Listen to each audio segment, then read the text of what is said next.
Hello and greetings, everybody. Chris Herman here, giving the intro for another wonderful episode of On Deck. Today, repeat guest, our producer and director of photography, Mr. Gregory Dillard.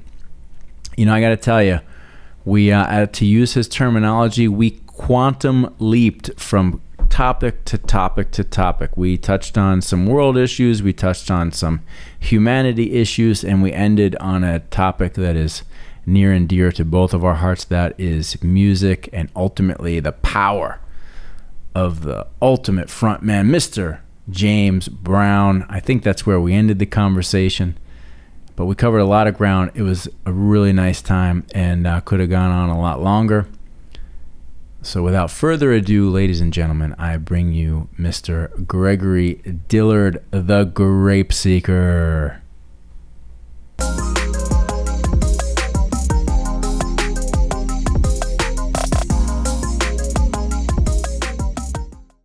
Mr. Gregory Dillard. Mr. Chris Herman. How are you, sir? I am doing wonderful. It's been a few episodes since I actually said, hey, you are on deck. Yes, we were just kind of like rolling into stuff. Rolling right into it. Well, welcome back. Thank you for having me back. You're welcome. Once again.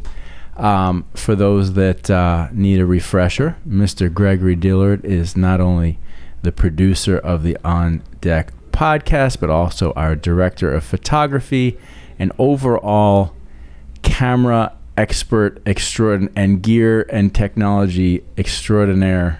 I don't think I said that the best way, but it's true. You taught me something else today, in my typical fashion. I was like, yeah, it's gonna last. Yeah, I thought I would do so much better, but sometimes you just have to see it happen right before you. I know. I can be stubborn that way, a little bit hard-headed. We all are. Well, welcome. When thinking about our conversation today, and I know it was sort of not last minute, but relatively, we're always, it's something that we're still growing into in terms of making sure we got the pipeline full every day, every slot, and stuff like that. So I'm glad it gave us the opportunity to continue our conversation from months ago, because I enjoyed that one. And you have a big social media following. I mean, really, out of most of the episodes, I almost would have to say that I think yours really got a lot of commentary, right? Like it got a lot of views, and a lot of your friends and family, commented a lot, and they were very, very, very positive and complimentary. Thank you. I believe I'm right behind Paula. I believe Paula is still the queen. Yeah, I think Paula's the queen. Paula is the queen. Supreme. She does reign supreme as the queen. Well, I know that you love red wine, and while I keep saying, we're dialing the drinking back, which overall we are, but today, we've got somebody coming in later. He's getting married. Today's a little bit of a celebratory day. Okay. We celebrated Halloween here a little bit today, and I wanted to mark our conversation by drinking a nice Chateauneuf du Pape, which I believe I've probably told you a little bit of the connection, but sort of like if there's a Herman family wine, it's Chateauneuf du Pape. So you shared that with your sister. Yeah, so we won't. That's right. We did discuss in the episode, so I won't bore you or anybody else with recounting those stories. But I did feel like I found a nice one. This is a 95 point on the Wine Advocate, which is Robert Parker's review book, if you will. Okay. So I haven't tried it yet. Let's give it a try. Let's see. Here we go. Yep. Cheers. Go through my cheers to this. Oh yes. Yeah, it's okay. There we go. All right. So go through my do you have you got a routine? Yeah, to my swirl. Of course here. you have a routine. Yeah. Get the. Okay. Let's see with this thing. Look at the legs on this.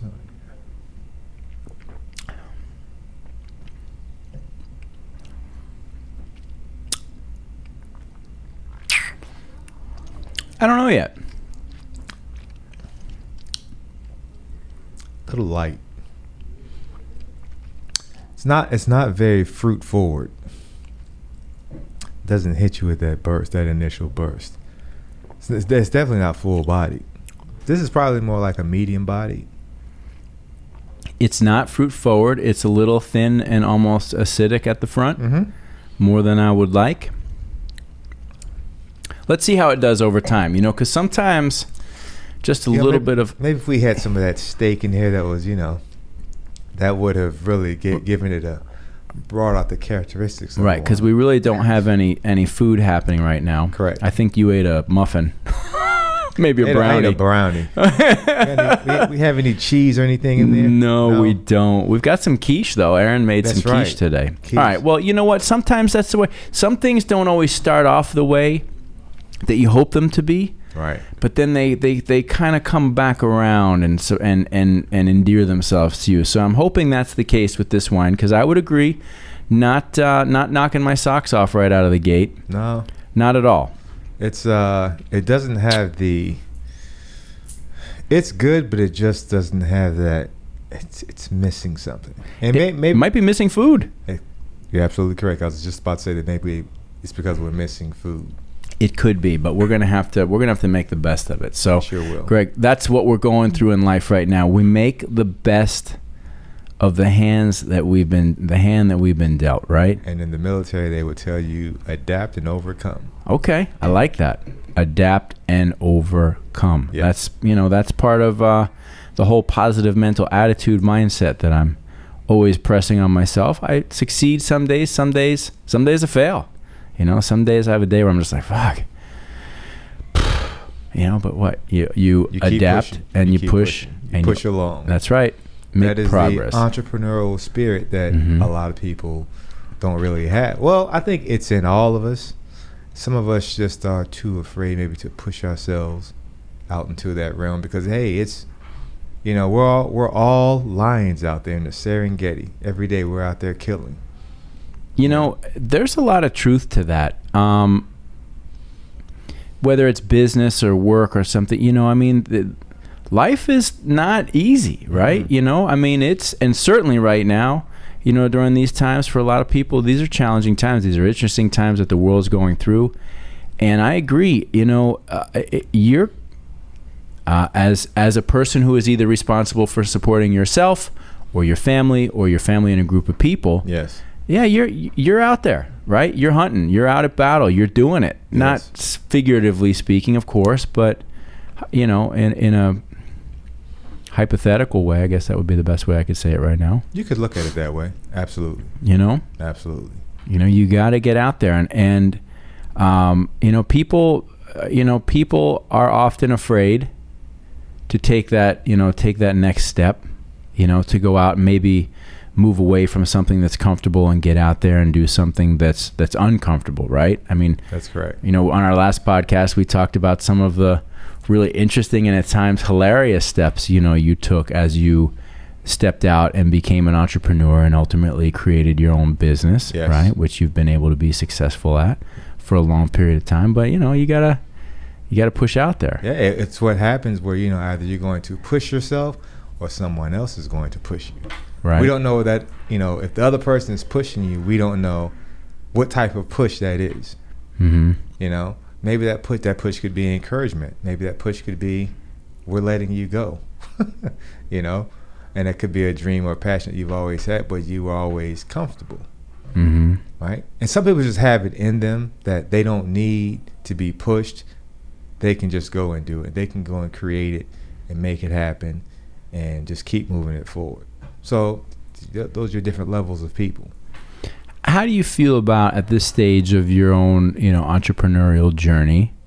How do you feel about the progress you've made? What would you like to see yourself accomplish as you continue down this journey? Believe it or not, peace. Mm-hmm. I know that may sound strange, but no. As I said before, we're always really hunting, and however you want to slice it up and look at it. But when I say peace of mind, knowing that you can relax on the hunt because it's really coming in. Right. It's really coming in. So you can you can't sit back, but you can sort of coast a little from that aspect where you have, all these clients and repeat clients constantly coming in. So you're good on that end. Now, how do you manage it? it's something totally different. But the hunt side on that part, or just being at peace, being able to know that, you have, like in your case, if you had, 50 huge dealerships that are coming in,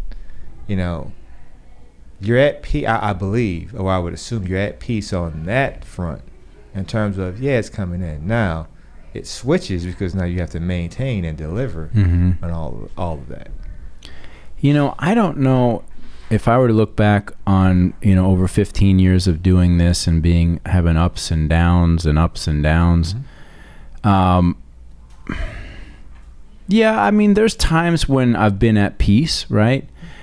But it's never like a total peace. Like that doesn't mean you have a moment or a day that's just a beautiful day, or that, you go through periods of time where it's easier, right? Right.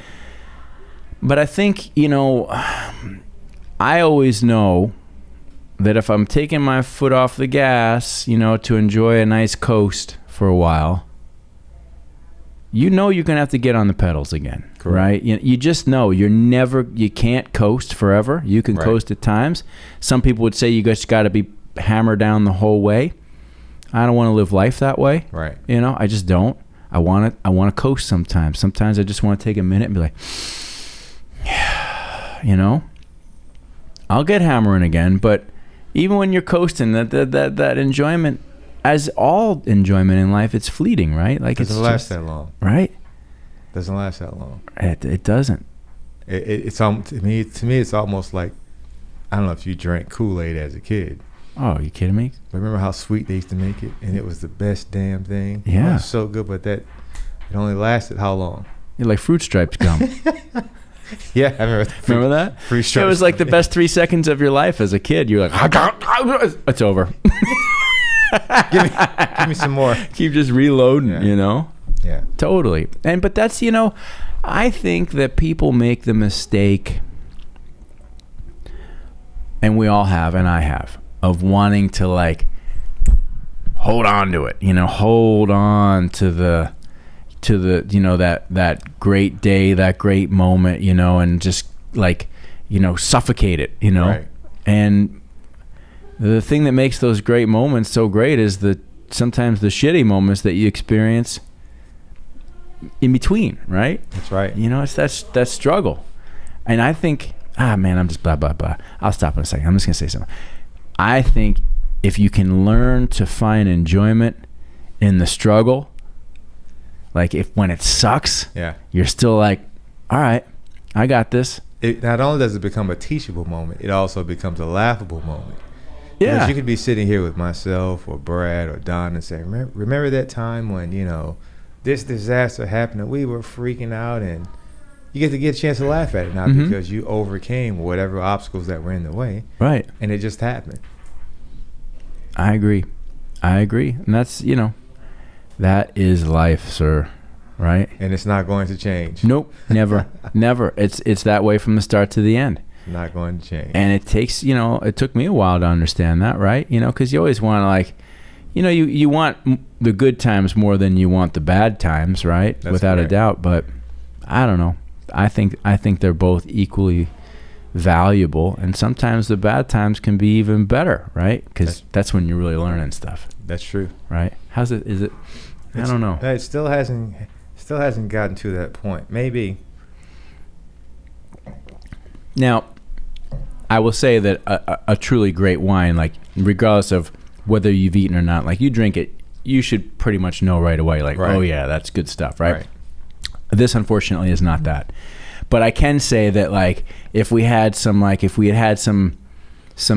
little bit of fatty meat or just something with a little bit of a fatty oil quality to it, it would sort of be it'd be pushing back on a little bit of that acidic, and it might work better. Some prosciutto. Yeah. Those ribeyes that we made the other day here, a little of that might be nice. That would be amazing. You know what? I still see you swirling in that pot. We're going to move it to outside, though, because there's no ventilation in here, man. How long did it last in here, that smell? Oh, it was another day and a half that it continued into the environment here, right? Because there's no ventilation. So, it took some time, but Brad brought in a cast iron pan, so we'll do that out on the grill. We can do that nice same kind of cooking out on the grill. Nothing like a cast iron grill. Oh, man. Cast iron skillet, sorry. It's great. It's great. So, what do we want to talk about today, Gregory? What would you like to talk about? There's so much going I know. There's so much going on, and I almost don't want to, I could think of some things I could be like, we could talk about this, we could talk about that, right. But I don't want to lead you into an area that you might not be ready to jump into right yet. But I feel like we can kind of tiptoe and dance around, but I'd almost like to see us get into something, Throw it out there. I mean, I'd like to, I'm looking at the world as a whole to see the shit that's going on. Everybody's divided through this or through that. Everything is so politicized. Mm-hmm. Everything. If somebody broke into a house or did something, that's because they're a liberal, they're a leftist. Right. And I've had a bad habit recently of jumping down that rabbit hole with some people that I know on social media. And I keep saying, well, wait a minute. This person may not even vote, right? Right. So if they don't vote, you're already calling them a leftist or right wing, whatever the case is. Well, how do you know? You don't. And unfortunately, because in many ways, at least, if we talk about our country for right now, we've been really divided into two camps, right? Mm-hmm. Because there's really this solid two camp deal.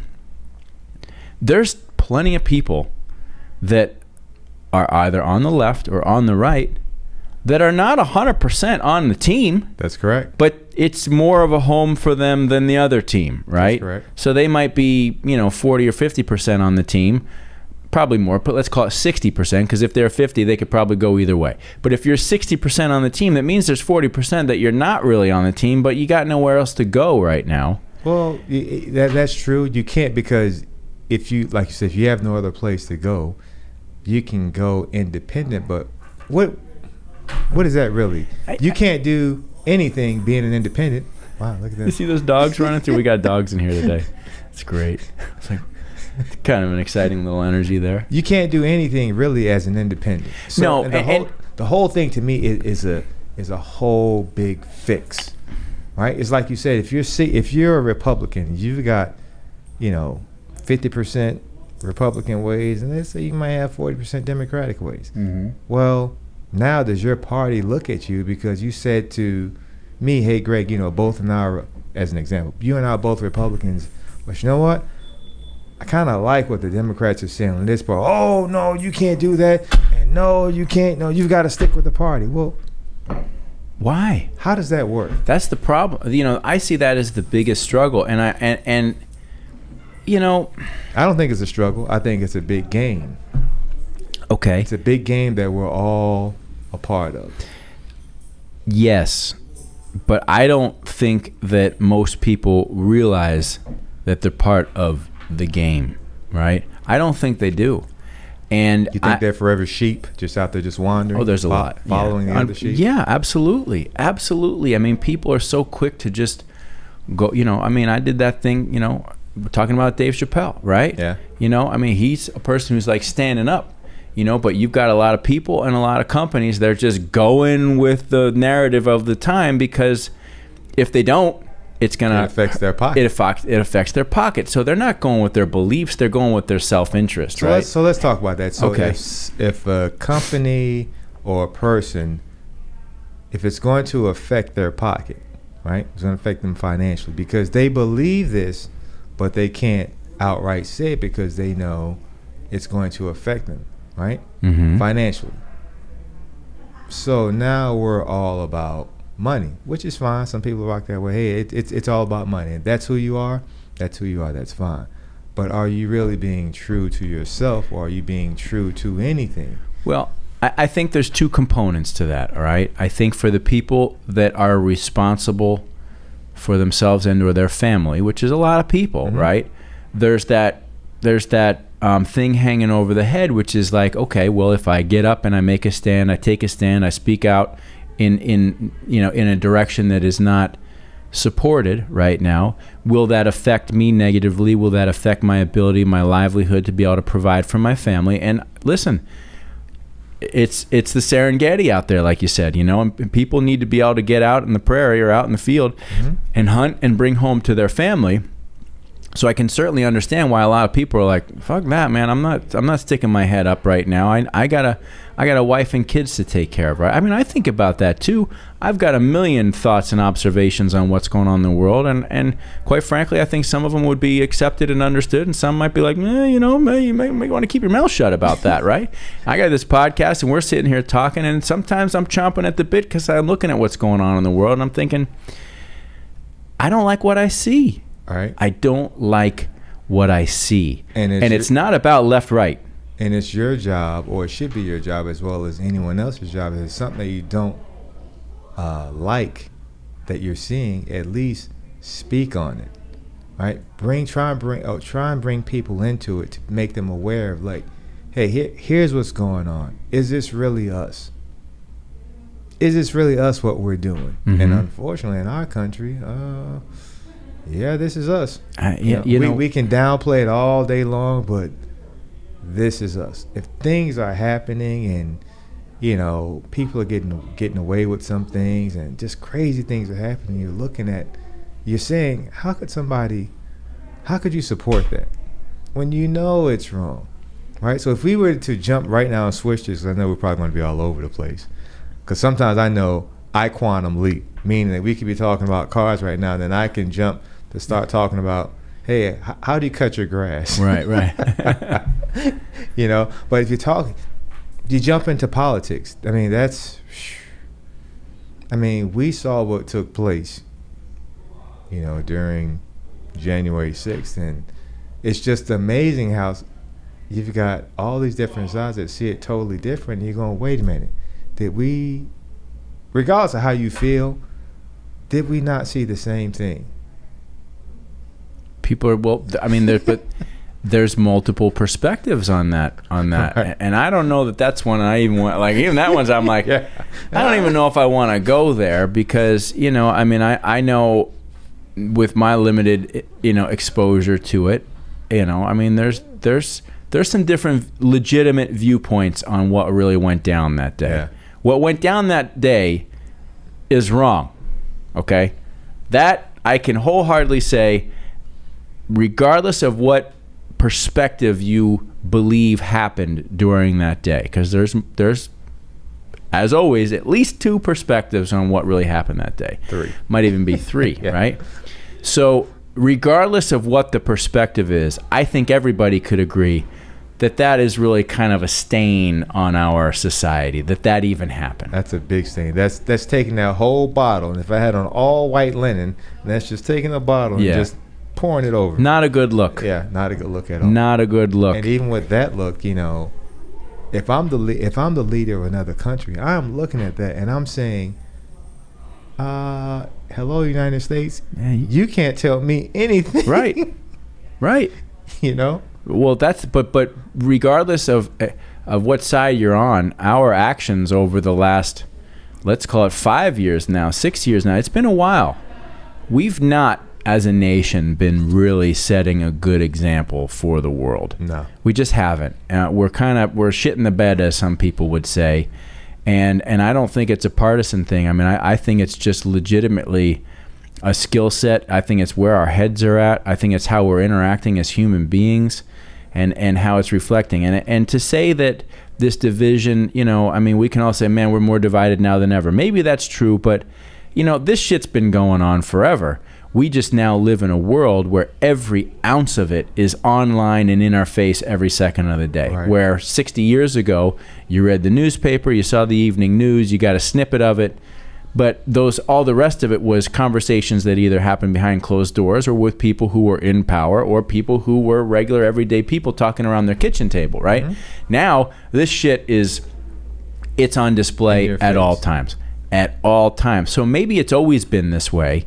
We're now able to be tuned into it. We're of age. Yes, it's like, whew, now here it is. So, and that's the challenge of the time, really, is not to say this is right or this is wrong, but to say, okay, this is the time that we're living in. How do we navigate through this with the most, dignity and respect, and with with a positive outcome, right? Well, I mean, because there's potential.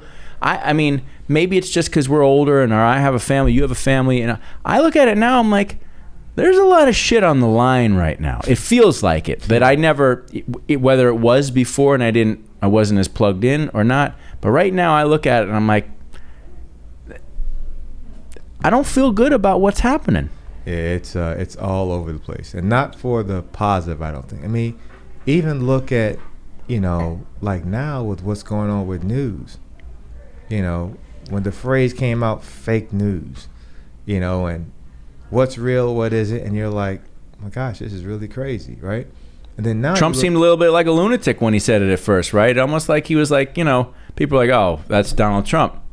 But you know who I think was the brain behind that to me? And what's crazy is I used to love to watch her get on TV and speak, because I said, man, she's good. No matter if she's lying or not, she's good. Conway? Kellyanne Conway. Oh, I thought she was great. Man, everybody, the left gave her a ton of shit, and rightly so in a lot of ways, but she was good.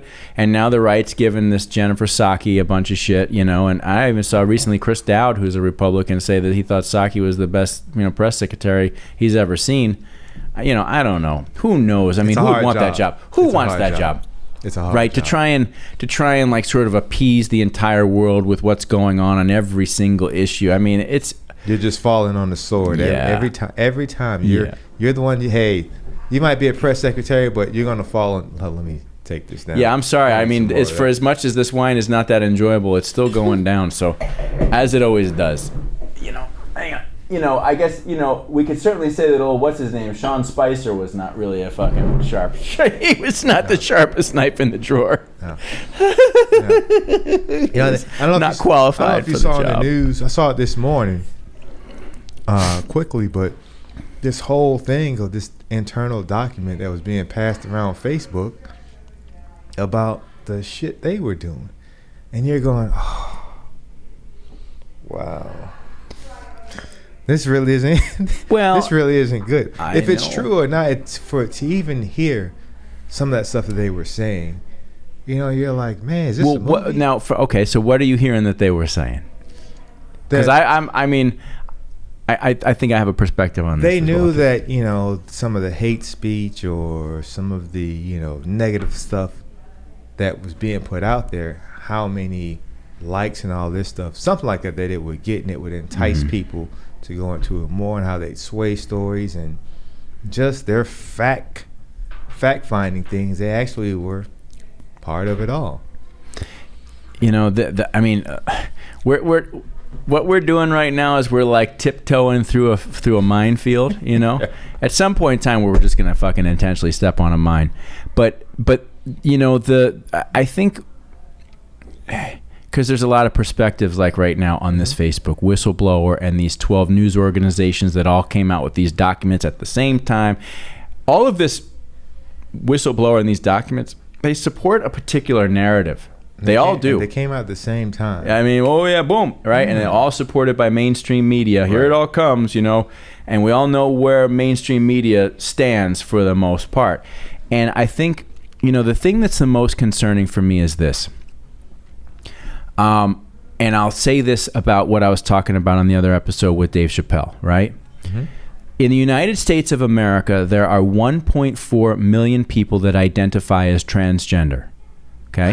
1.4? 1.4 million. Now, that is less than 0.5% of the entire population. There are 330 million people in the United States of America, and there are 1.4 million trans people. I am not by any means saying that trans people don't represent an important movement, that they are to be any more or less important than anybody else, but we're talking about a very small percentage of the overall population, right? Yet there is this intense focus on this particular issue right now, like crazy intense. And Dave Chappelle was saying, hey, listen, man, I'm kind of jealous of you guys. We've been trying to get this type of... So, yes, right? He did. We've been trying to get this kind of movement for our people for 50, 60 years. We haven't been able to make the progress you've made in this short period of time. There's 42 million African Americans in the United States. 42 million 1.4. And the progress you guys But this made. right, this 1.4 is making all the progress. Yep. Are they making all the progress, or is this a perfect diversion for our attention? Is this the fucking look here and don't look here moment that we're experiencing right now? What if it's both? I think it is. I think it is. And I think that what is happening right now is just an age-old deal, right? Divide and conquer, right? If we're so busy bickering and arguing back and forth to each other, because everything that you see about ex-presidents indicates that this is a club, right? It is a club, right? Yeah. You got Barack Obama, Michelle Obama, boy, they are sure chummy with old George Bush. You know, you got the Clintons in there. They're all one big family now, right? Interesting how they were so on opposite ends of the spectrum when they were running and campaigning against each other. But afterwards, no, they've all been through this experience and they're the same. You want to know why they're the same?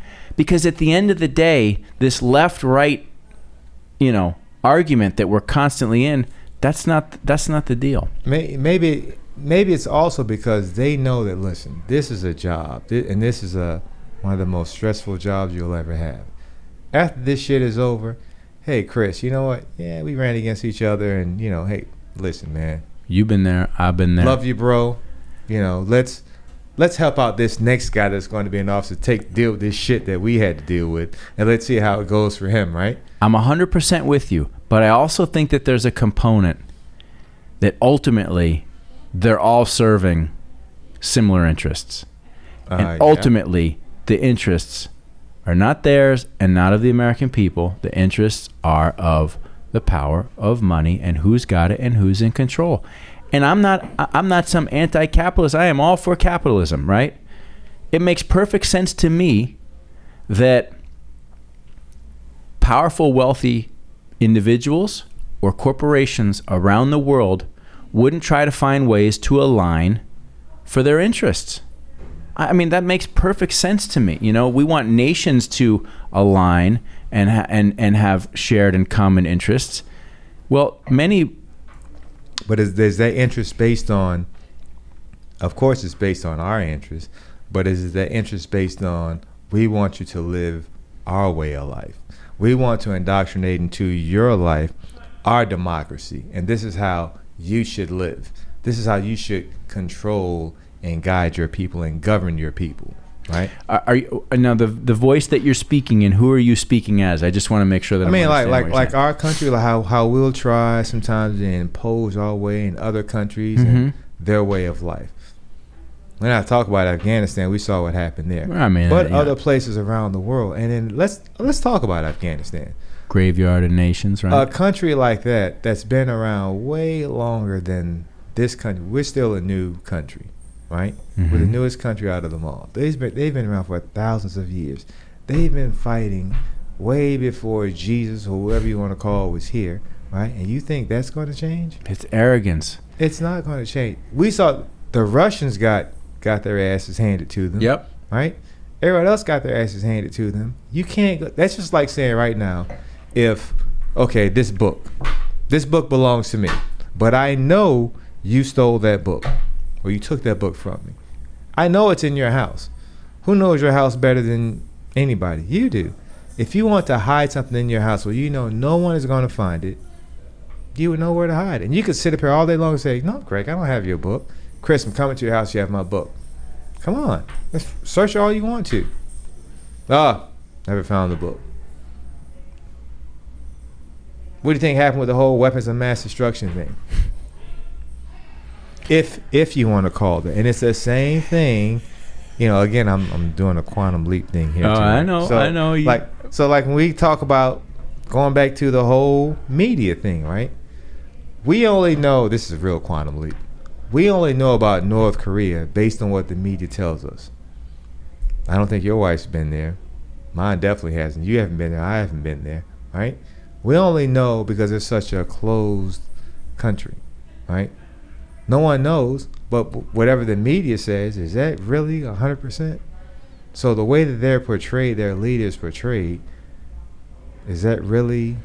All right, but hang on a second. I don't know. I would recommend There is a Joe Rogan episode where he speaks to a woman, I can't remember her name. Okay.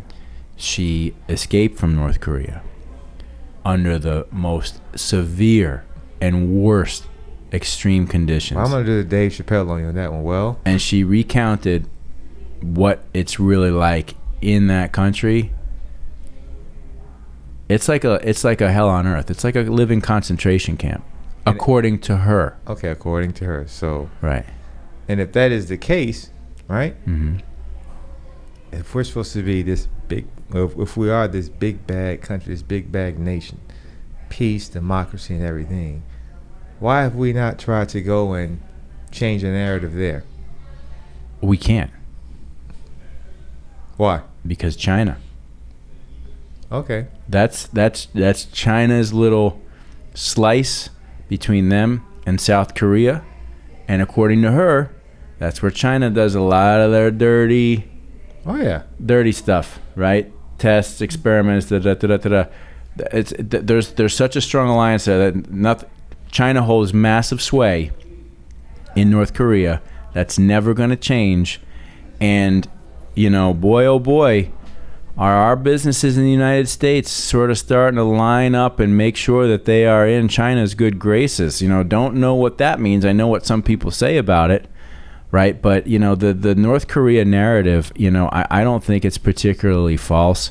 But I don't, it's just, you're dealing with a much bigger issue there, than just trying to change the narrative. We're dealing with, huge geopolitical issues when you start to get to that level, I think. So do you think that he should give up Kim Jong-un? Do you think he should give up his nuclear capabilities, whatever that is? I can totally understand why he would never do that. Okay. Why would you do that?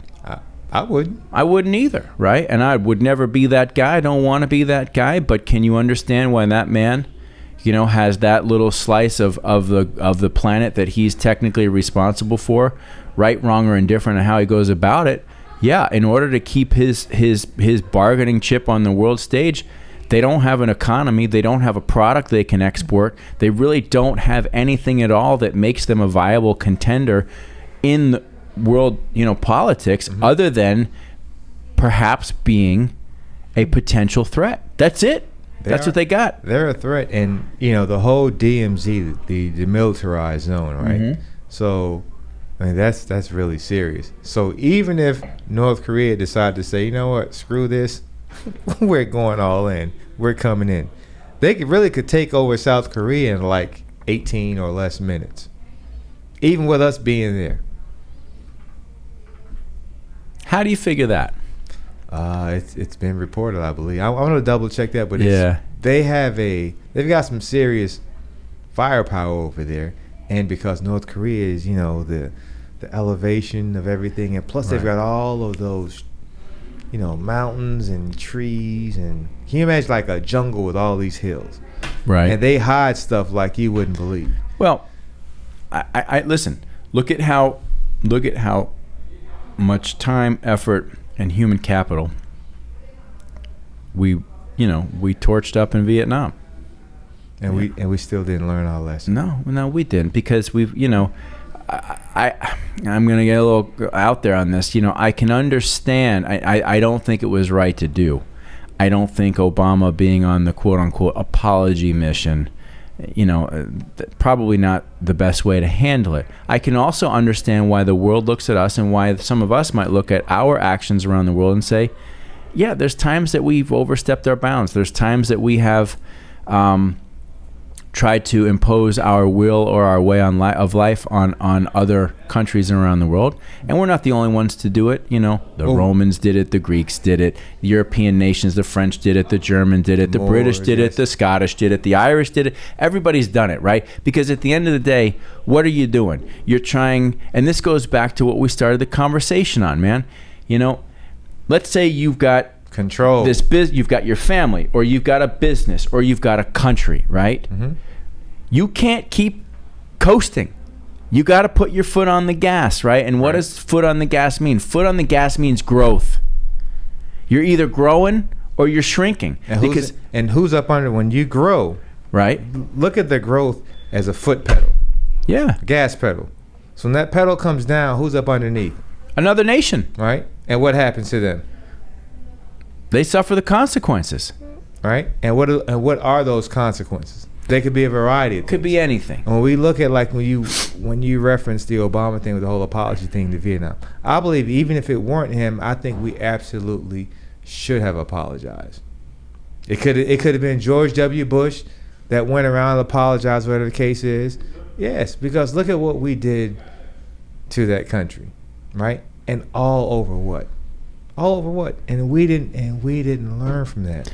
We spent what? How many trillions of dollars did we spend in Afghanistan? Right. And you know what's so funny about that? And I always say, when you look at it, we've been in how many wars? Hell, I was in a war in the middle. I was in Desert Storm, right? I've got my own issues with that as to why we were there, right? Mm-hmm. But look at the amount of money that we spent on wars. Meanwhile, what has China been doing? Sitting back the entire time and growing and growing. Mm-hmm. And growing. Yes, they may put up a facade within their country to make it seem this way, and if you go there, there's nobody there. Right? They put up a whole community. Oh, these cities that they build. All these cities. They blow them up. You go there, and there's nobody there. I know.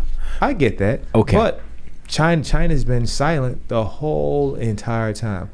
Our nation, we're always involved in this stuff. You know what? What if we just, for 20 years or so, if we just close it all off? What do I mean by closed off? We're not aiding you in these types of things because we need to rebuild our nation. Why are we dead last in transportation? Yes, our country is vastly different, mm-hmm. With elevations and all this other stuff, but we don't even have our transit system. I don't even think our transit system is 21st century compared to what's in Europe or in Asia. That's crazy. But I think it's all based on money. Of course. It's all based on greed. Where is based on money. Look at some of their airlines. The Emirates. Who else? They're subsidized by the government. Lufthansa. Right? I don't know about them because I flew on them and it was like, really? Yeah. I've never flown Lufthansa, but everybody says it's amazing. Or like it Korean Air. I think I flew from, what was it, Barcelona to Amsterdam. It was a small plane, so maybe that doesn't count. It wasn't a luxury airline of them. But if you look at like the Emirates and all those other big ones, they're subsidized by the government, and they are plush. They are plush. And ever since our airlines got deregulated, it's money, money, money, money. Pack them all in. Yeah, and listen, I mean, I'm not. Okay, I mean, we're like we've quantum leaped around a lot of stuff. So we will continue to quantum. I'm going to try and see if I can stitch up a little bit of this. Okay, so first off, I believe in capitalism. I believe that it is a company's right and obligation to grow. Mm-hmm. I believe that companies and corporations do have an obligation to operate responsibly in the business world, in their communities, to their employees. I think that is a responsibility that a CEO has to make sure that they are creating a company that is not only profitable, that delivers to the shareholders, but that is doing the right things. That being said, yes, why do we have terrible rail system and bus transit and transit systems in the United States? Because the automobile industry, right? I mean, to some point, I think that's a lot of it. I think it's a lot of it. I think there's a notion in the United States of freedom, independence, having your vehicle, getting out there, being your own man, and woman. I think there's a lot of that. I think a lot of that contributes. I think if you don't mind, I'd like to stop you right there and just say this. We're talking about the transportation. So, as I said in my previous podcast, I believe I said it. Right. I attended high school in Atlanta, right? Yeah. MARTA, right? Metro Atlanta Rapid Transit Authority, right? They had that train was nice, right? Mm-hmm. Now here it is. How many years later? I graduated in '85.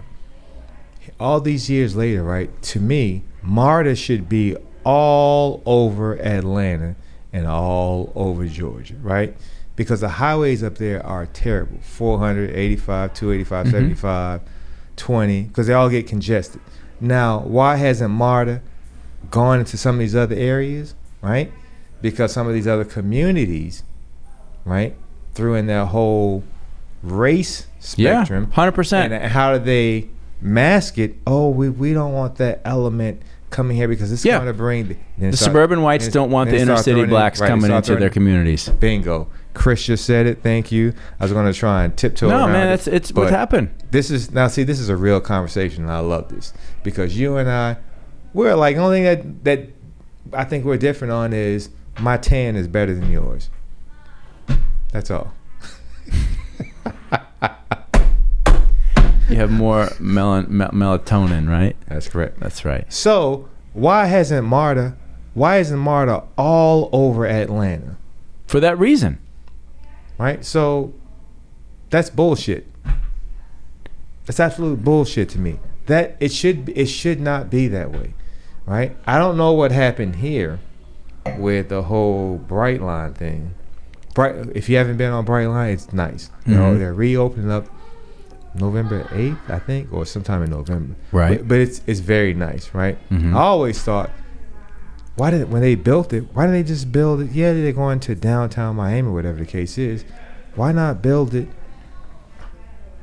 to the airport? You know how big that could be? What, Brightline to which airport? To Miami? Miami? To Miami Airport. Well, doesn't it? I'm not familiar with where it runs. I think you have to get off and get on another train or a shuttle or something. No, it doesn't take you directly to the airport. But, maybe the bureaucracy and all of that didn't allow them to do it. Is there pay to play? I don't know. But it just makes sense that when they built it, and man, you know what? No knock to Brightline because, as I said before, I love Brightline. I can't wait for it to open up. I know the vice president, very good guy, right? Trying to have him on here. But I'd really wish they'd have one to the Miami airport and even the Fort Lauderdale airport. I think that would be huge. But I think if they start introducing all of those stops, does that take away from the Brightline experience? Does it now make it, Tri-Rail or whatever the case is? I mean, I don't know. Tri-Rail wasn't a great experience, I can tell you that. Tri-Rail is sort of this train that like stopped sort of just close enough, but not close enough to anything of value. It's like, there's a Tri-Rail stop right over there. Like that might be the best Tri-Rail stop on the entire line. Is right over there in that business park. At least you can get out there and fucking walk to work from there, right? Everywhere else, it's like you get off Tri-Rail, it's like, well, now I got to take a cab or a bus to get. It didn't go anywhere. I knew of guys, speaking of Brightline, I knew of guys, because I would take it a lot going to Miami to pick up some things. And the Red Camera store used to be in Wynwood. Right. So I said this would be perfect because as much money as I spent in Red and on Red in the store, I said, I could actually catch a train down to Miami. It's literally like a 5 or 7 minute Uber ride or Lyft ride to Wynwood, and you're there.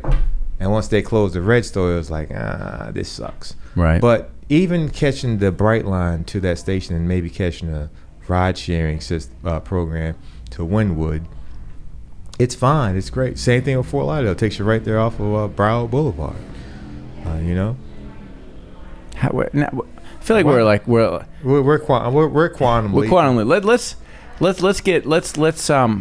Let's quantum leap back. Okay. Into let's go macro. We're micro. We just got micro on planes, trains, and automobiles. Yeah, right. Let's get narrow this thing. Let's get macro again. Yeah, all right. Bring it in. And I think macro is we have to understand that we're all very different.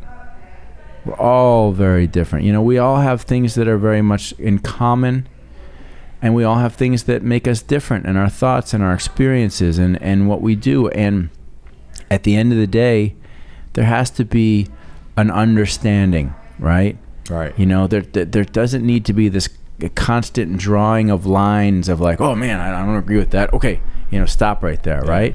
Because sometimes I don't agree with that. If you stop and just let yourself float with it, maybe you're resisting it for some reason other than you just don't agree with it. Maybe you don't understand it, or maybe you're afraid of it, right? And also, but some things we're afraid of, are the very things that we need to ultimately embrace. I think being afraid is also your unwillingness to understand why you're afraid. You don't question it. If you're stuck in this way of believing, and it's just that way, and there's no other way, right? When you talk about religion, you look at all different types of religions you have. So you have, let's say, take a Jehovah's Witness, correct? Mm-hmm. So I find this very strange that if you're a Catholic, whatever the case is, let's say if I'm a Jehovah's Witness, right? I'm trying to encourage you, what I want to get you to become a Jehovah's Witness, right? We're friends or whatever the case is, right? And you're of this other religion, right? Mm-hmm. So now I want you to come to my, I don't know if they call it a temple or whatever the case is, their hall. I think they call it their hall, right? I want you to come and be a part of the hall because I want you to become a Jehovah's Witness, right? You might come, you might like whatever the case is. Now, if you turn around and say, hey, Greg, I want to invite you to my church. Oh, no, Chris, I can't come to your church. Why? Right. Wait a minute. I don't think that's fair. I came to yours, but you can't come. All I know is what I would do. I would go to anybody's. I mean, as long as I perceived it to be a positive experience, Mm-hmm. I'd go to anybody's church, and some I might like and some I might not. Some I might gravitate to, some I might not. Went to Russia, went to visit some Muslim, temples. I think it's, oh God, I hope I'm calling them the right thing. Beautiful, Muslim, yeah. Beautiful, right? Like, when you actually hear like that call, like, something about that, you just go, ooh, like, wow, what's happening here, right? I don't know that much about it, right? But I'm open to understand and have those experiences. I don't want to go to some crazy Pentecostal place where they're like talking in tongues, like, that to me, that's just like, that ain't my thing. That's somebody else's thing. That's fine. That's not my thing. But you've seen that stuff where they're like, it's like, what is that? That's just acting. That seems like acting to me. That seems like crazy acting to me. But maybe I'm wrong. What if that is the way? Right? Could you imagine? What if that is the way? What? But but at the end of the day, some people catch it and some people have that gift. Listen, I'm here to tell you, Chris, I'm going to call out my friend's name, and I'm going to tell him after this. He needs to watch. I'm going to call out his name. I have a friend that lives up in Port St. Louis. This guy's name is Jamie McNair. Does he do that stuff? No, he doesn't do it. So Jamie and I met Jamie when I worked for the wine company, right? Mm-hmm. And Jamie thought that I was the whitest black guy because I played. Right? But he and I became very good friends. I got fired in 2001, and to this day, he and I are still like the best of friends. I don't see him that much, but I talk to him like a couple of times a week. But what does that mean? Hold on. Reason I'm saying is he's a huge Cowboys fan, number one. Right. And then his mother is, when they say some people, when they say in different types of religion, right, they may say this person is a prophet or this person is this, that, or the other, right? I don't know what it is in other religions, but I've heard, somebody's a prophet. And Chris, I'm here to tell you, his mother is no joke. She could sit up here and tell you, I'm not saying she would sit up here and tell you everything about you, but she would tell you stuff that's going on or make you sit back and go, uh-oh. So she's a person that if you don't want to know what's really going on and what's going on in your life and path, don't go see her. But I want to clarify something. Okay. I 100% believe that there are people that have what you would call supernatural powers or the ability to see, or they're just more dialed into something. Hey. I believe that with all my heart. Sister McNair, yeah. I'm talking about charlatans. Man. I'm talking about fucking BS artists and con artists out there, right? No, that's not her. Yeah. She definitely has it, right? She's one of those individuals that, listen, if you don't want to know the truth about yourself or whatever you got going on, do not go see this woman. Right. See, yeah. I want the truth about myself. I constantly wish that there was somebody who would sit across from me and legitimately say, Chris, okay, here's your good attributes. Mm-hmm. But man, you suck at this. You're fucking this up, and why? And here's why I think you're like, I would welcome that, right? Like to get that, and I don't feel like you get that till you kick the bucket and you go up, and they give the full review of your life. Know what? And do you have? Is there anyone in your circle of friends, close friends, or if you have a cousin that's like a brother or something? Because listen, in the black community, the black church, we have cousins that are like our damn brothers. Right. Right. And we call them, we embrace them as such. Right. And that's who they are to us. Right. So, you know, when I was out younger, when I was, any more of the, yeah. There's a little touch. I'm gonna give you a touch. And you take a touch. I'm gonna take a touch, and that's it. See, even you know what? It wasn't the best, but we made the best of it, right? That's the way it goes. I have a cousin, Larry Patrick, right? So when I was being a jackass and not doing right, and you know, this guy told me to my face, "Hey man, I'm not dealing with you anymore. You know, you're fucking up, and until you get your shit together, don't call me." Right? And to this day, I tell every young person, if you don't have a friend like that in your circle, you don't have any friends. Friend, relative, whatever the case is. If you don't have somebody that can check you like that. Mm-hmm. My wife is that person. Okay. And I am very thankful and blessed for that. My closest person is that person. My wife is the same. And I'm that person to her. You know, and that's what you want in a partnership. Somebody that you can grind your axe against, you know. You may not always want to grind your axe against that stone. Yeah. But that's the real fucking deal. And I'm thankful for that. Sometimes it's painful. It's painful to you. You know. Sometimes and not everybody else is going to understand, you know, but no. That's the one. That's the number one you want, I think. My wife is the same way. Listen, I know I am a handful. I know I'm a handful to deal with. And my wife has dealt with me through it all. Even starting, you know, my company and this all this stuff. She's always been there, good, bad, or whatever the case is. And she didn't leave or anything. So she has been the catalyst of it all. And now I owe her way more than anything.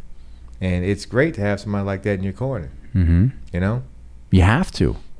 You know, who you choose as a partner, you know, and as you know, as men, we've all made mistakes in this before, you know, choosing the wrong partner for the wrong reasons or whatever. But I mean, I want that person. I want that person to look me in the eye and say, "You are full of shit. You're fucking wrong. I don't appreciate the way you handled it." Like, I want that, right? Speaking of choosing the wrong person, did you ever choose the wrong person that you introduced to your mother, and your mother said, "Hell yeah, absolutely." Do you have a funny story on that moment? I do, but I don't. Out of respect, I don't think. Okay. Yeah, and it's not even. It's just out of respect of all parties involved. Mm-hmm. That would be one that I would just leave off the record. You know. I understand. But the answer is yes. And, you know, but that's part of life, you know, that's part of growing up as a young man, young woman. You know, you make the best decisions based on what your needs, desires, knowledge, and understanding is at the time, right? Mm-hmm. I can look back on my life and think, man, I was incredibly immature in a lot of areas, a lot. Yes. And I mean, as a 50-year-old man, I'm finally like, I feel like I'm reasonably mature in all areas, you know? Like I do feel like a man at this point in time, but I didn't feel that way at 35, 25, 42, or 45, right? Like, it's taken some time, and quite frankly, my wife has been the stone in a lot of ways that has ground that axe into the sharp, you know, blade that I would want it to be. And so before then, countless dumb things, stupid, dumb things. And, you know, a lot of it was because, you know, I was trying to figure it out on my own. I didn't have a lot of those grinders. You know, I had some. My mother passed away, but I remember when I was, and I won't mention her name, but I remember when we came on orders to go to Desert Storm. And I said, I need to go home and see my mother. Because, you know, let's be honest, I don't know what type of war this is going to be. I don't know if I want to make it back, whatever the case is. So I took this young lady home with me. It was a complete disaster. And I'm laughing. Every time I tell this story, I'm always in tears, crying, laughing. Because I can still see my mother when I'm in the room with her. And we weren't going back and forth, but she was trying to tell me, basically, you need to put your foot down with this chick, I want to say, you need to put your foot down with her because, you're allowing her to control too much. So I remember saying to my I'm laughing because it's still so funny. So my mother was making up the bed, right? Right. Oh, man. So my mother was making up her bed. So I said, hey, Mom, I'm glad you met. I'm not going to mention her name. I'm glad you really like her. Right? So, Chris, when I said that part, I'm glad you really like her, she was doing this to the sheets. So she looked at me. She said, who?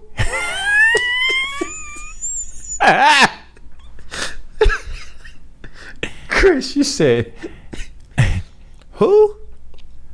Mother real soft spoken. She said, now I can't get ready for that bitch right there. And she said, and I mean that. Woo. Oh man, I still crying laughing. Yeah, but I feel like you're crying laughing and crying at the same time, because your mom's not here anymore, right? Yeah.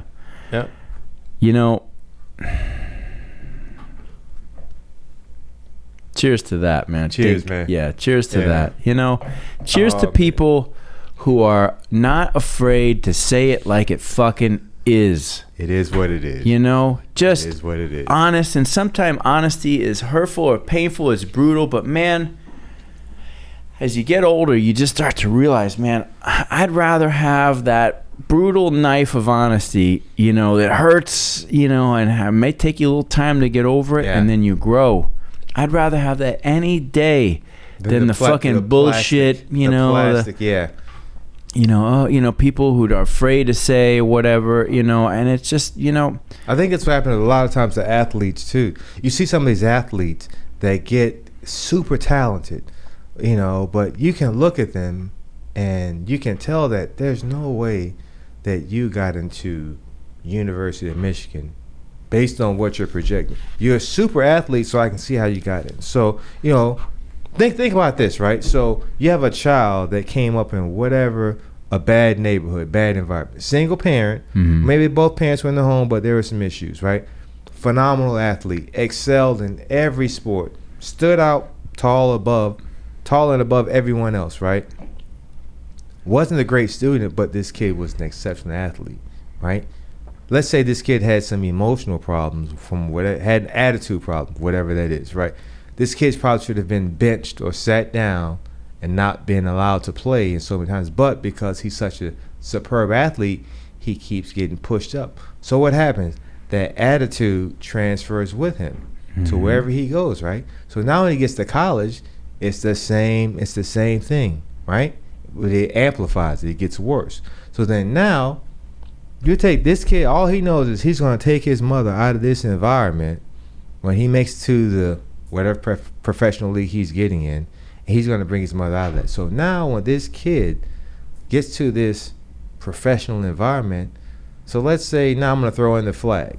He's got teammates saying, hey, Greg, we want you to kneel with us for the flag and all of this, right? And in my mind, I'm saying, hey, I just got here, man.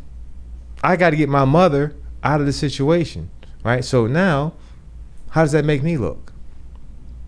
Right, so now I'll fall into a whole conundrum of I'm against the uplifting of these people, or so what do I do? And when some athletes don't, another quantum leap moment, when some athletes don't step out and say something, well, you don't know their whole story.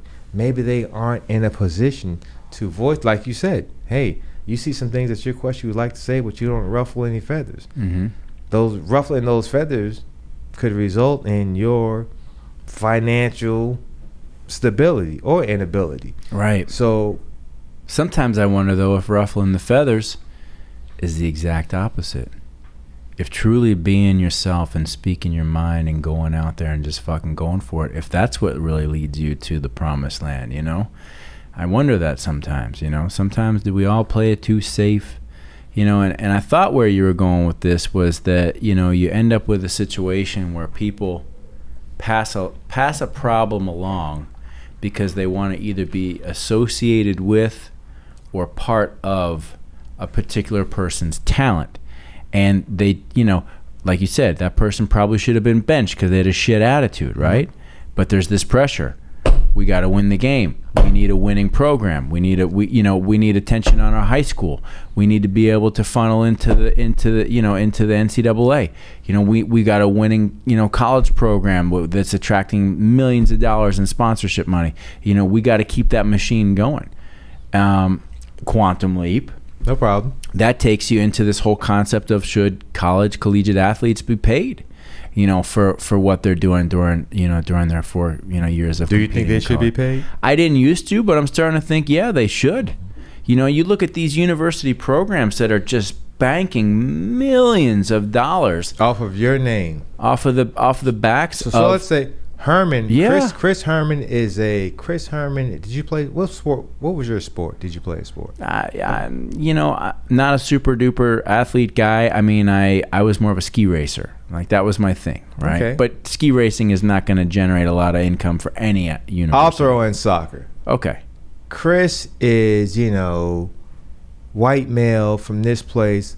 You know, his soccer skills. Chris could go pro at 15 years old, but Chris and all these professional teams, international clubs, are touting Chris Herman. That name is big.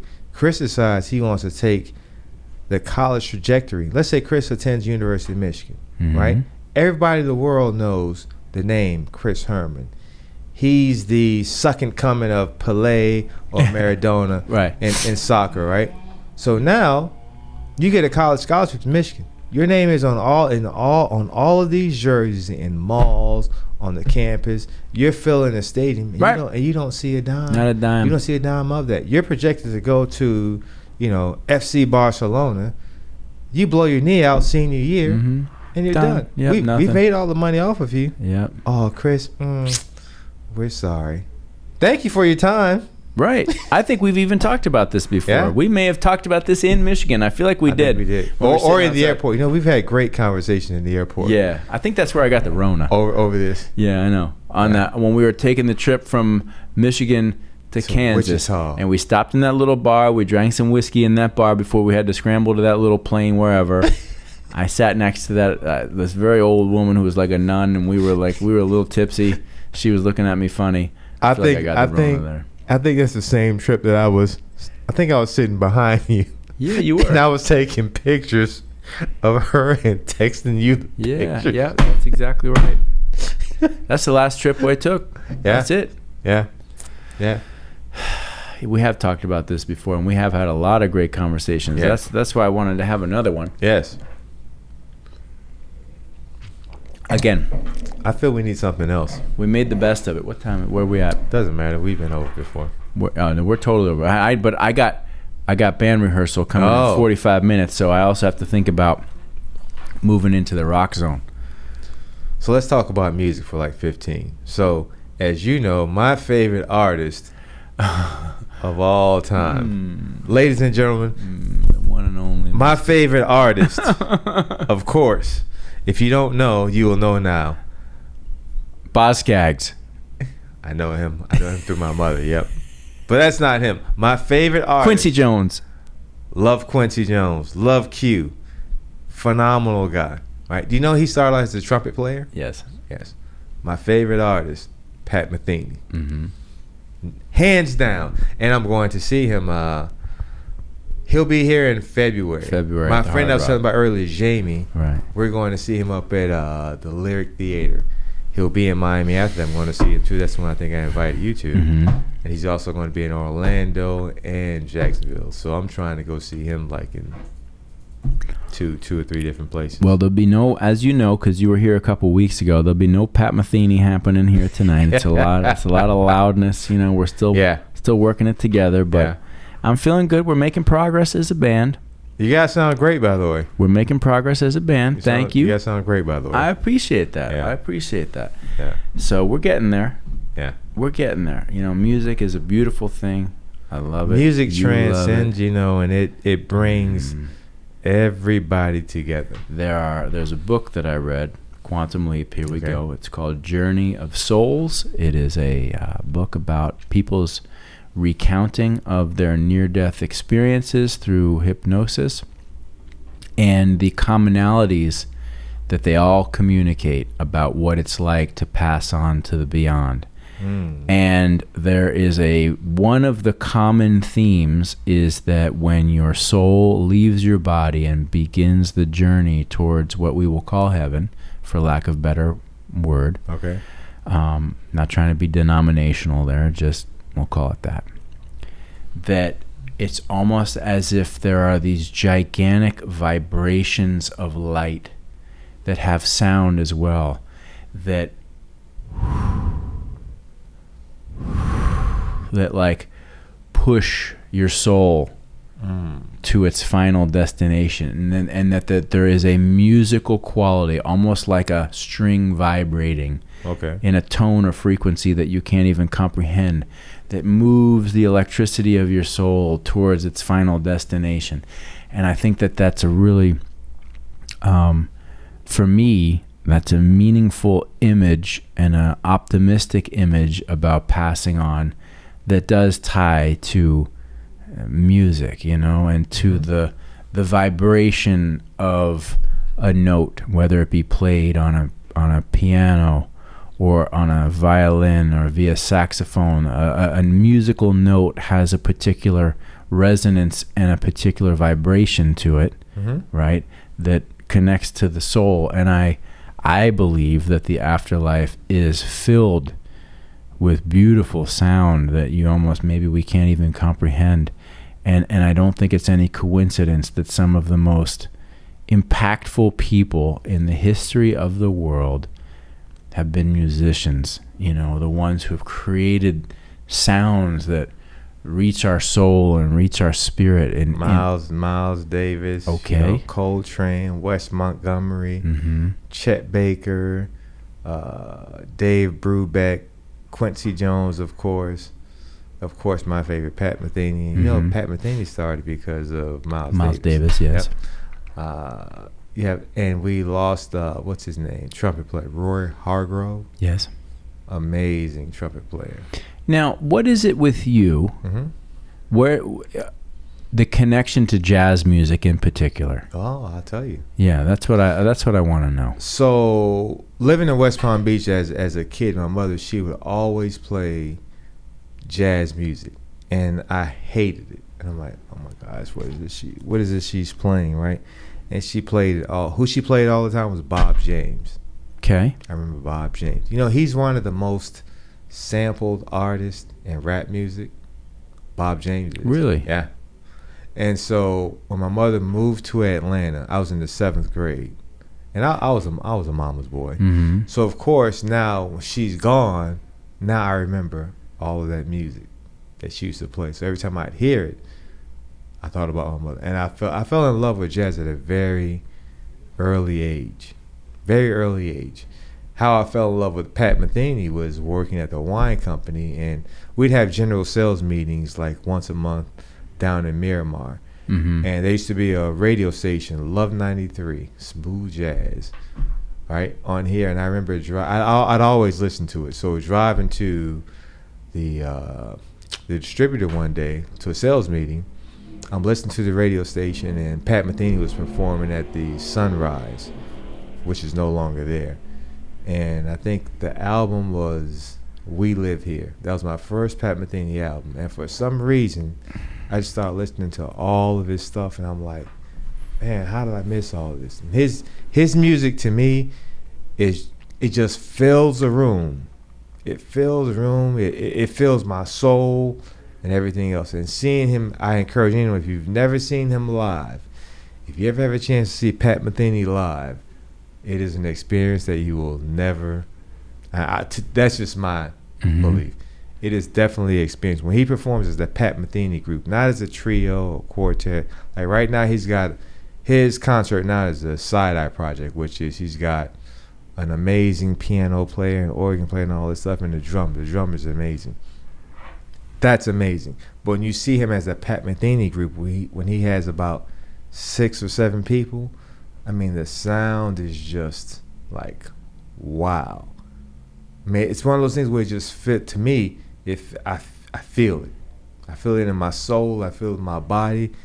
You know, I get the trembles and everything else because I'm saying, man, this music is really vibrating. And it's real. It's full bodied. So, of course, not being a snob, when I listen to other types of music, I'm like, it's basic.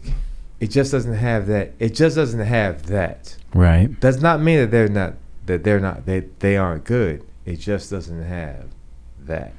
I understand what you're saying, and as a, you know, I don't consider myself. I am a music lover, and I love all kinds of music.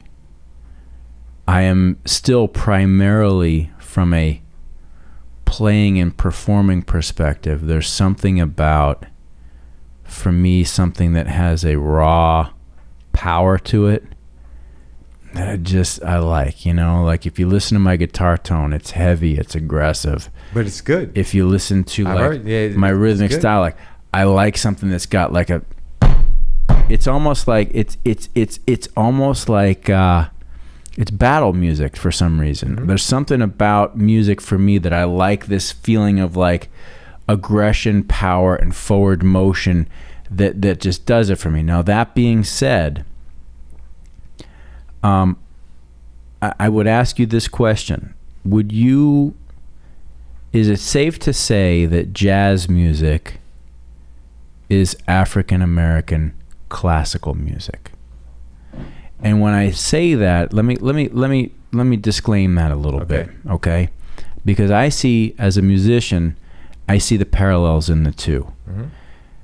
Most people who listen to jazz don't like jazz because there is a sort of a random quality and almost a dissonant quality to the music. And when I mean dissonant, you know, most songs have, you talk about basic music, most songs have basic chord structure, 1, 4, 5, meaning the first note of the octave, the fourth, and the fifth. Chords built around those basic premonitions, right? Blues music is the 1, 4, 5. Early rock and roll, 1, 4, 5.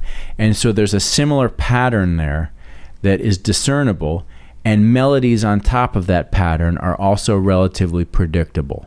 When you get into the world of jazz, you are talking about musicians who are at the highest level of their game, not from just their ability to play their instrument, but from their understanding of music theory. And music theory is incredibly complex. It's math. It's very mathematical. And for the uninitiated and people who are not true music lovers, listening to jazz can almost sound unappealing, because there's a play of complex chord structures that include dissonance, you know, suspended chords, minor, major, thirds, fourths, fifths, ninths, sevenths, 11ths. There's these crazy chords that these jazz players know how to work on top of. And so while it might sound dissonant, they are actually playing appropriate to the tonality of the key structure. Within classical music, you have a very similar complexity to the structure of the music, to the chord patterns, to the melodic patterns, to the intricacy of harmonies and melodic patterns playing together. I see a lot of similarities between classical music and jazz music from the perspective of you're dealing with two forms of musical art at the highest level of understanding what music is about, not truly about, because music, the most simple song is music. That's right? True. Yes. And if it means something, when my daughter listens to fucking Baby Shark, do do do do do do, da da da da, right? Yeah. That's music, right? And it's good music because for her, it's appropriate for her. It moves her, right? At that age, and it's catchy. Yes. As an adult, I find you, I dare you to fucking shut that out of your head if you listen to it for 5 times. You know, you'd be like, oh damn, this fucking song.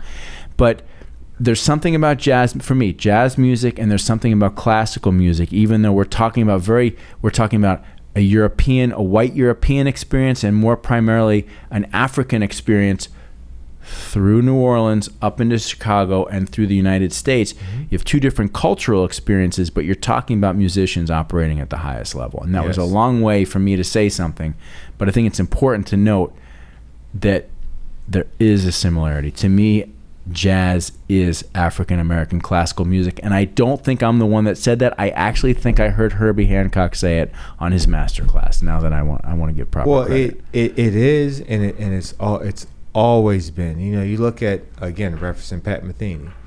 He got into jazz because he heard Miles Davis' album 4 and More, and he said, "Screw everything else.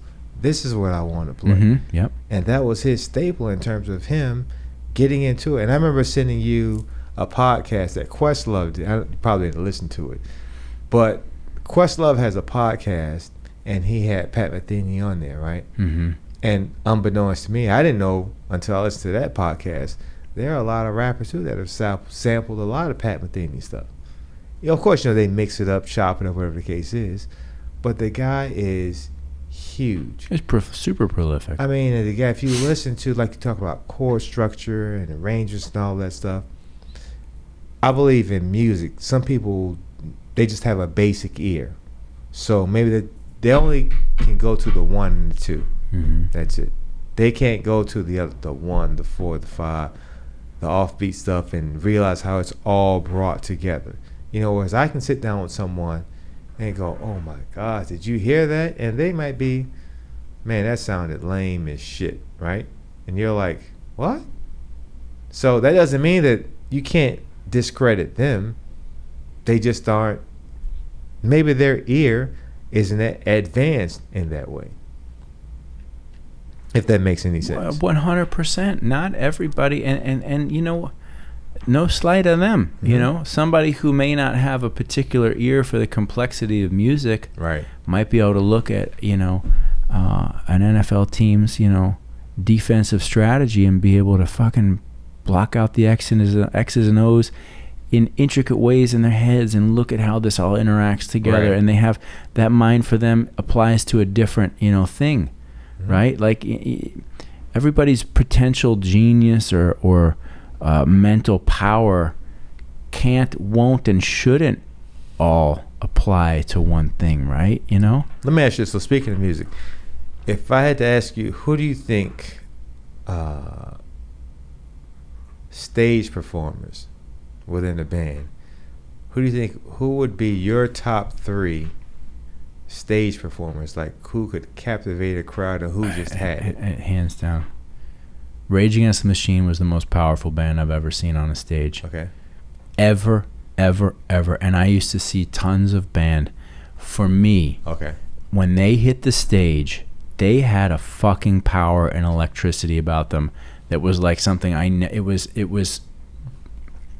it just blew me fucking away. Like Zach De La Rocha as a frontman had an intensity. I've never seen an intensity in anybody. He had a singular intensity and focus that was beyond this world. Tom Morello, at the time, he was channeling Hendrix in a new way, and the rhythm section was hardcore James Brown. I mean, it was as fucking heavy and tight and moving and on point as any rhythm section I've ever seen. The combination of that band when they were in their prime, never saw anybody stronger or more powerful, and I don't know that I ever will. You know who I'm not gonna say my top 3, but my 3 top people: Queen, Freddie Mercury. To me, there's nobody else above him. I mean, the way that guy could command a stage. James Brown, right? And Led Zeppelin with Robert Plant. Sure. Okay, so let's talk about the 3 real quick, and then we got to wrap up. Okay. What time is it? Because it's almost 6, and I got to reposition some gear and what have you. All right, so let's talk about the 3. I know a lot of people love Queen. Queen doesn't speak to me. You know, so I don't want to speak negatively about them. I mean, I certainly have seen and witnessed and watched all the videos, the Wembley Stadium stuff. I have a tremendous... Brian May is a guitar player, very interesting. I love his tone. Great player. Freddie Mercury, without a doubt, a powerful and charismatic frontman. But something about their music it was a little too 70s. It was a little bit too much of that, like, I don't know, the self-indulgent kind of 70s sexy rock thing that just, it didn't speak to me, right? Okay. But I recognize it for what it was. I'm going to save the best for last here. Okay. Let's go to Led Zeppelin. Okay. All right. To me, Led Zeppelin, the greatest thing that happened out of the 60s. Best band by far. I mean, I know people talk about the Beatles and the Stones and Hendrix. I mean, I love Hendrix. Robert Plant killed it, man. Well, I would say that it's not Robert Plant. I'd say it's fucking Jimmy Page, John Bonham, and John Paul Jones. Okay. That band, in my opinion, they, for me in the 60s, Zeppelin #1, and for me #2 is the Who. I love the Who. Okay. More than the Stones and the Beatles. You know, like when I can listen to Stones and Beatles and appreciate them, I get it. I love that they're still doing that, particularly the Stones. The Stones never did it for me. Great band, they just never. To me, strangely, they feel like a cover band, and I know, you know, Keith Richards would come in here and fucking stab me in the face, rightly so. But to me, Zeppelin, they were a creative and musical powerhouse. Mm-hmm. You know, behind them, kind of rolling in the 70s, you got Pink Floyd.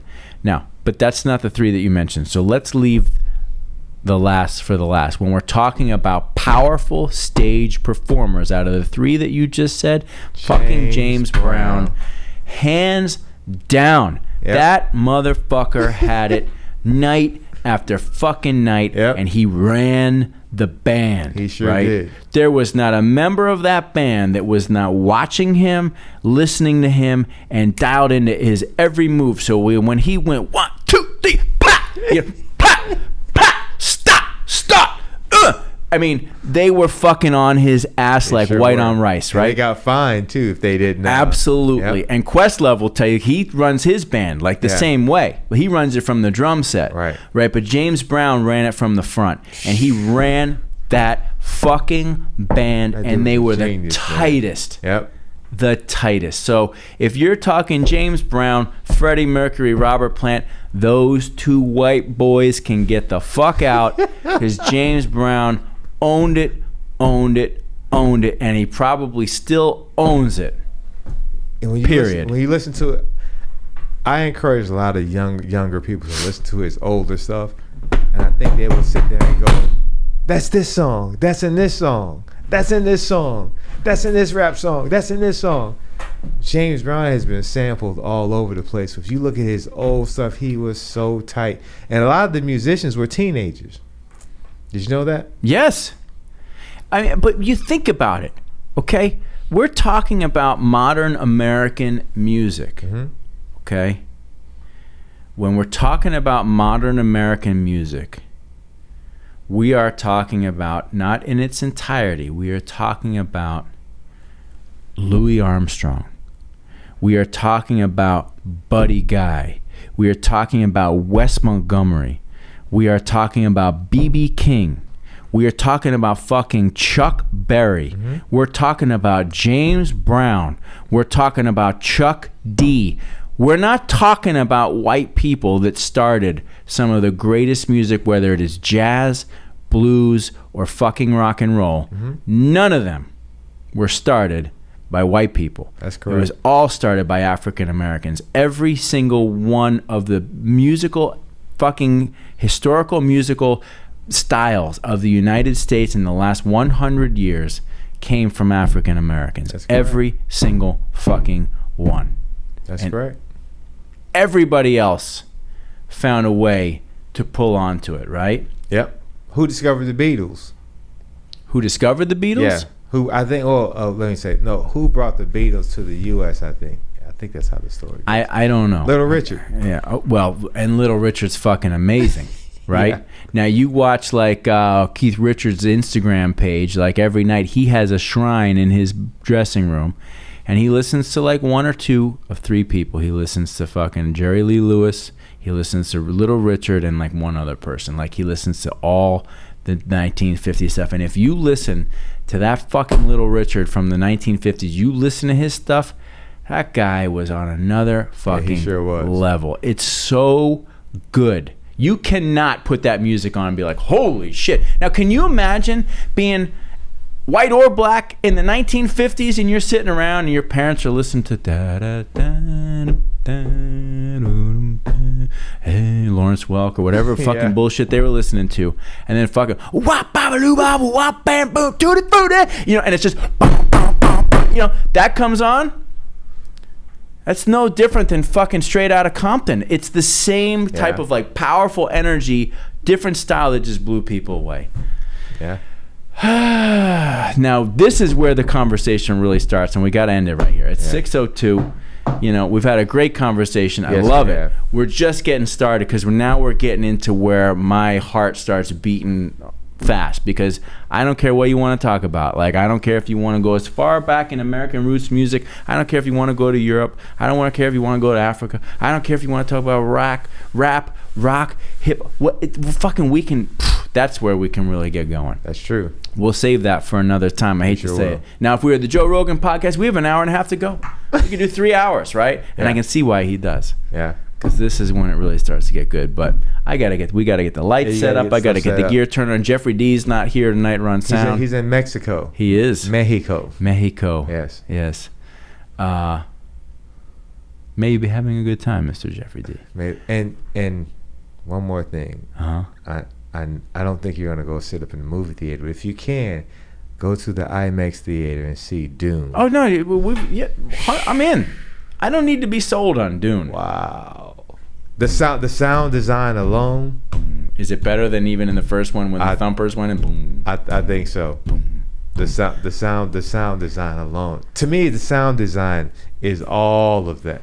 They definitely should win an award on sound design. Right. I thought The Dark Knight, well, with what's his name? Christian Bale. Right. When Tom Hardy played Bane, that opening scene. Not Christian Bale. Yeah, Tom Hardy. Yeah, right. That opening scene when he finally spoke on the plane. Perhaps it is right. Wow. There's certain movies that the sound design to me was amazing.